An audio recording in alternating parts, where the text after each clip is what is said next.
Alright guys, what's going on? Welcome in. So this weekend is a huge opportunity for Zach Wilson to go out there and right his wrongs, if you will, to go out there and right the ship and put out a pretty solid performance against the rival Miami Dolphins, a hot Dolphins team right now that is currently on a 5-game winning streak. Okay, so in this one, I really wanted to ask the question, do you think Zach Wilson will bounce back this Sunday?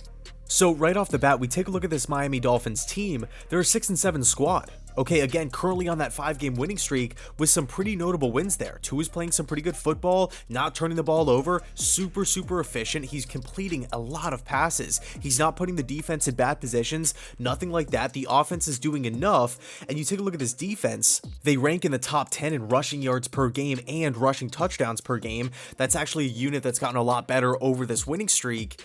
And look, they have the talent as well. Byron Jones, Jerome Baker, Christian Wilkins, who else? Howard at corner. I mean, the list goes on and on.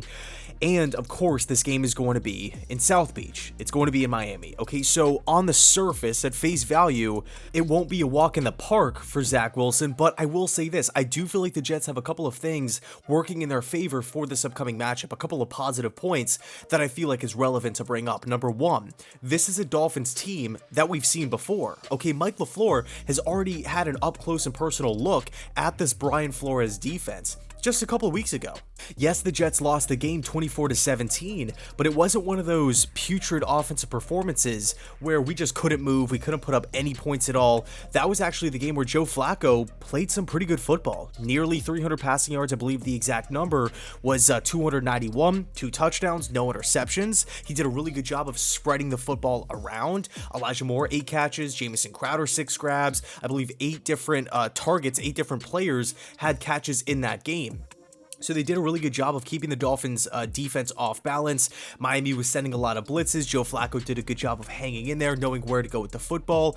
He was efficient in the short passing game. So Mike LaFleur has knowledge of this defense and Joe Flacco has knowledge of this defense, okay? And he actually has the numbers to back it up. But from a game planning, from a preparation standpoint, I really feel like both Mike LaFleur and Joe Flacco being in the same room as Zach Wilson throughout the course of this week in practice, going over film, watching this Dolphins defense, I really feel like it'll pay dividends because we've seen this team before. Number two, Michael Carter is going to be back. Whenever you can add that young, explosive playmaker back into the offense, it bodes well. I mean, I thought Michael Carter was playing the best ball of his rookie season so far, right up until the point where he got hurt. So to see him back into the lineup, I definitely feel like will be a positive. Also, we have to take into consideration, Corey Davis obviously won't be out there, suffering that core injury a couple weeks ago. Elijah Moore is on IR. Okay, so we need as much talent as possible on offense.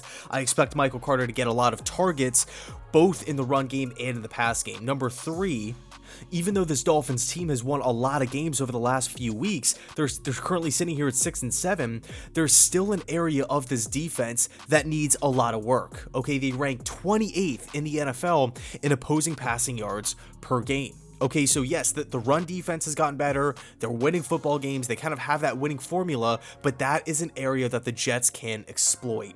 If Zach Wilson can go out there, execute the offense, distribute the football, target the playmakers, and convert on the short passing game, the short passing attack, or in other words, the boring football, as Mike LaFleur has coined it over the past couple of weeks, really since the season started, if we can go out and execute on offense, I think Zach can bounce back. Of course, that's assuming there's mistake-free football, no boneheaded drops, like the whole Ty Johnson situation that we had against the Saints game, no miscommunication where we're having to burn timeouts, early in the first quarter, nothing like that. We have to get Zach Wilson in rhythm early, but here's the deal here. Zach Wilson has to go out there and actually accomplish these things. I mean, to see these screens go right into the ground, right, it essentially land at the feet of the pass catchers, that's on the quarterback there. Okay, so he has to go out there. He has to do his job. I feel like if he does that, again, the coaching staff, Mike LaFleur, Joe Flacco, I know he's not a coach, backup quarterback, but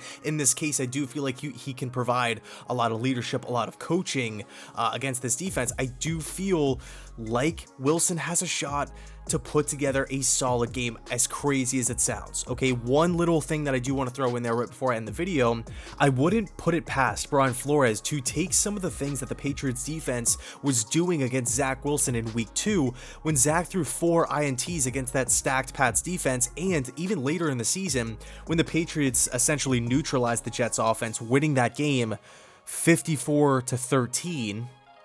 So I would be on the lookout for that. But overall, I do feel like the Jets have a couple of things working in their favor here.